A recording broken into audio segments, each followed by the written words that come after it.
Good morning class. आज हम English का 3rd चैप्टर स्टार्ट कर रहे हैं जिसका नाम है glimpses of the past. Glimpses of the past chapter में हम जानेंगे कि उस समय के बारे में जानेंगे जब 1757 से 1857 के बीच में बहुत सारी घटनाएं हो रही थीं। ओके, यह उस समय से शुरू होता है जब भारत में ईस्ट इंडिया कंपनी बहुत मजबूत थी। भारतीय राजकुमारों और राज्यों को एक दूसरे के साथ लड़ने में व्यस्त थे। पहले हमने देखा है कि पहले के जो राजा थे वो एक दूसरे से ही लड़ते रहते थे और इसका फ़ायदा, इसका जो प्रॉफिट है वो किसको हुआ?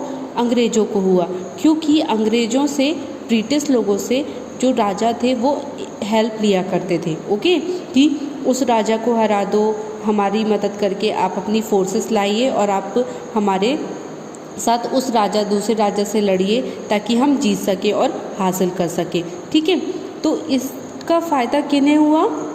अंग्रेज़ों को हुआ, ब्रिटिश राज को हुआ। ब्रिटिश ने इसका लाभ उठाकर सत्ता हासिल की। ओके, देन भारत में अपना शासन स्थापित किया। सामाजिक परिस्थितियां भी अच्छी स्थिति में नहीं थी। बाल विवाह, अस्पृश्यता, सती प्रथा आदि जैसी सामाजिक बुराइयां समाज में प्रचलित थी।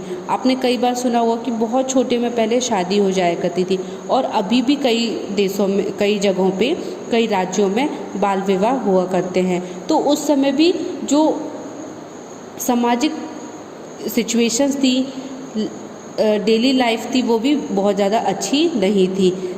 किसानों को भी भारी टैक्सेस पटाने पड़ते थे। जितना उनका अनाज नहीं होता था उससे ज़्यादा उनको टैक्सेस पटाने पड़ते थे। ओके, राजा राम मोहन रॉय ने समाज को सुधारने की दिशा में बहुत काम किया है। अब यहाँ पे आप ये देख रहे हैं, इनका नाम क्या है? राजा राम रॉय। क्या नाम है इनका? राजा राम मोहन रॉय। ओके, ब्रिटिश ने भारत और भारतीय उद्योगों को बर्बाद करने के लिए कई प्रस्ताव पारित किए। लॉर्ड मैकाले भी एक विधेयक लाया था जिसके अनुसार शिक्षा का माध्यम केवल अंग्रेजी हो सकता था। मतलब उन्होंने स्कूल तो खोले, जो ब्रिटिश राज्य थे उन्होंने स्कूल तो खोले, पर उसमें क्या था? सिर्फ इंग्लिश मीडियम बच्चे पढ़ सकते थे। जिसका मतलब क्या था? वहाँ पे कोई भी इंडियन बच्चा नहीं पढ़ सकता। जो बहुत ज़्यादा अमीर थे, जो राजा थे, वही उन्हीं के बच्चे बस पढ़ सकते थे, जिसकी वजह से हमारा देश और ज़्यादा वीक पड़ गया। उनकी स्ट्रेटजी ये थी कि यहाँ पे एजुकेशन नहीं होगा तो वो लोग हमारे नौकर बन के रहेंगे। समझ में आया? ठीक है, इसकी वजह से लोग उनके गुलाम बन गए।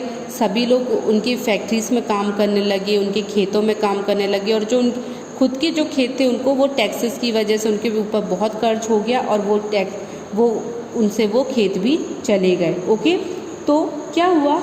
जब 1857 तक यही सब होता रहा, भारत पूरी तरह से ब्रिटिश उपनिवेश बन चुका था, यानी कि ब्रिटिश को ये गुलाम हो चुका था। ओके, हालांकि 1857 के विद्रोह के बाद, जब 1857 हमने सुना ना 1857 में हमने झांसी की रानी के बारे में जो कविता सुनी है, वो जो विद्रोह हुआ उसमें ब्रिटिश शासन को हिला कर रख दिया था और 1947 तक हमारा भारत इंडिपेंडेंट देश हो गया था। ओके, इस चैप्टर में इसी चीज़ के बारे में बताया गया है।